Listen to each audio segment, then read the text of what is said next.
By far the most aggressive of the Space Marine legions to turn against the Emperor during the Horus Heresy, the World Eater's preferred style of fighting is to hurtle forwards, axes and chainswords swinging.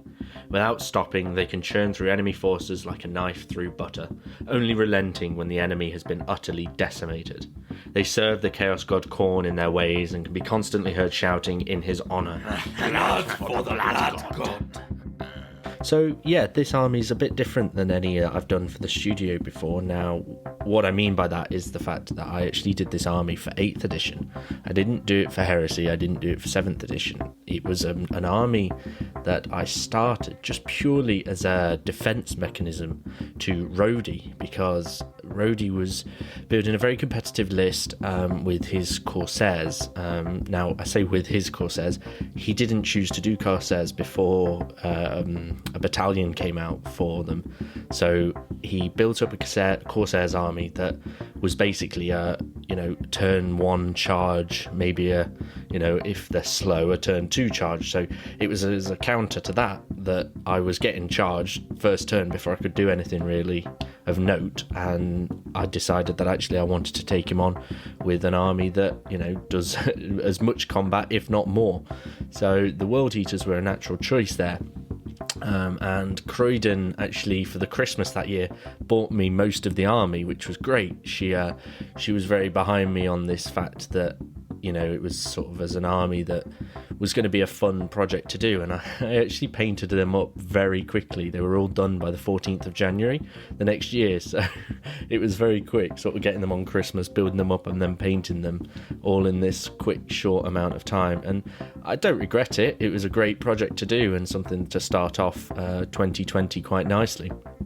Now, I got 48 Berserkers in the army because I did the bundle where you get, I think it's the Gore Chosen bundle, I think, and you get Khan and 48 Berserkers, and I actually got them all painted very quickly. I did a different method of painting. I painted red a bit differently than what I normally do, so I had a lot of fun doing them, and they look really cool when they're all together. Obviously, when you've got that many Berserkers, you're not going to be too scared of anything that's coming the opposite way. But yeah, they were a lot of fun to paint up, and I got some third-party chain axes so that they've got 2 melee weapons just to make them super cool.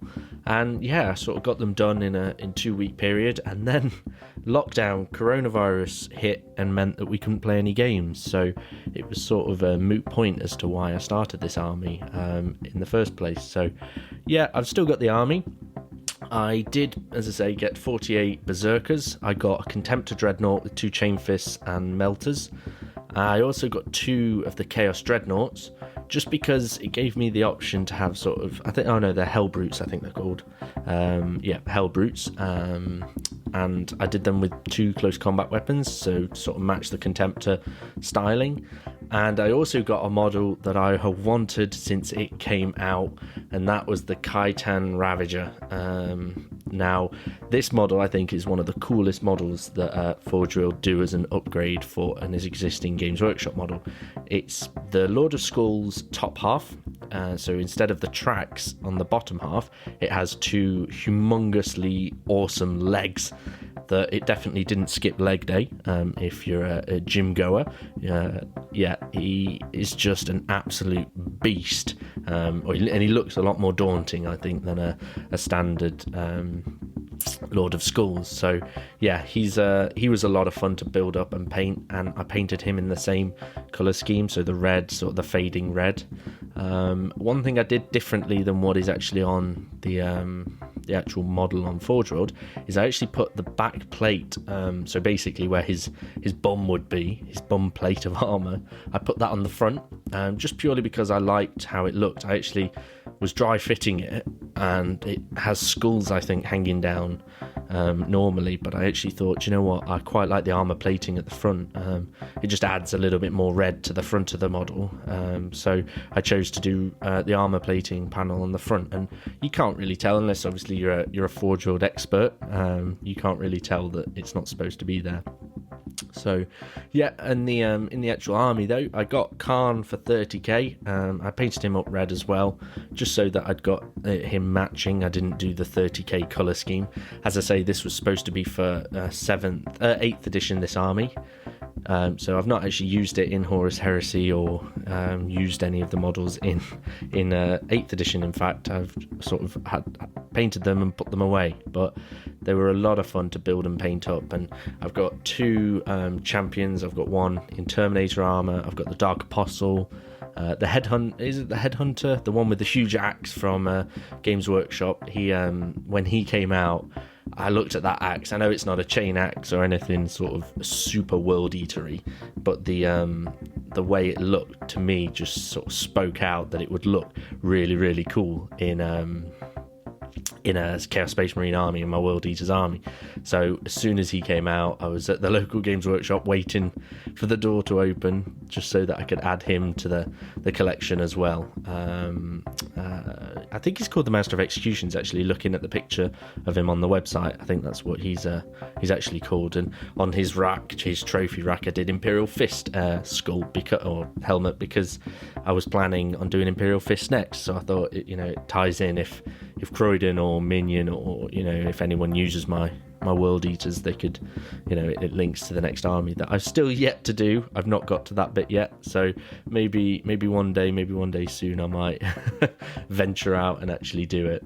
Now, the 4 heroes that I had, as I've mentioned them, they were a lot of fun, sort of doing the details and stuff. I converted up the multi-melter for the Terminator guy just to give it a bit more of an interesting feel, and also if I were to use it in 30k, it's sort of giving me the options to be able to. Now, I did plan to get some of the Games Workshop Terminators, but I did get the bundle, the World Eaters bundle on Forge World, where I think you get the elite troop unit, and you also get the Contemptor in that unit as well, but you also get the elite troops and some Terminators.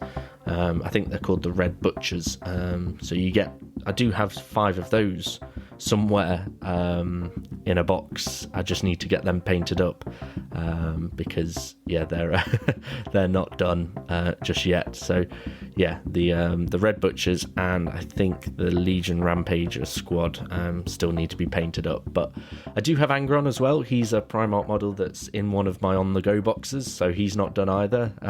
Maybe I should, actually thinking about it and doing this podcast, it's making me think maybe I should actually focus on getting the World Eaters done, because there's only sort of 11 models left to get them finished. But yeah, they're not painted in the 30k colour scheme. Perhaps if I do play with them, I'd have to play with them sort of end of the Siege of Terror stuff. Maybe get a Bloodthirster to be able to convert up an Angron model, just so that I can have the red colour scheme. But the Berserkers to me were just a lot of fun to build and paint up, sort of 48 of the older style Marines. And a lot of people say that we need new Berserkers, and a lot of people convert from Blood Warriors from Age of Sigmar and stuff. And while that's really awesome, personally I'm sort of quite fond of some of the older miniatures. They're a nice little throwback of nostalgia to be able to build and paint up. So yeah, this week's army roundup's been a bit shorter than normal. I don't really have as many models for this army, purely because it's an 8th edition army, not really a Horus Heresy army that I've sort of built up and focused on getting as much of it done as I could, sort of to build up a Legion size. So yeah, that's pretty much it. We'll wrap it up there, because otherwise I think I'll just waffle on about nothing, sort of saying a lot of things about nothing.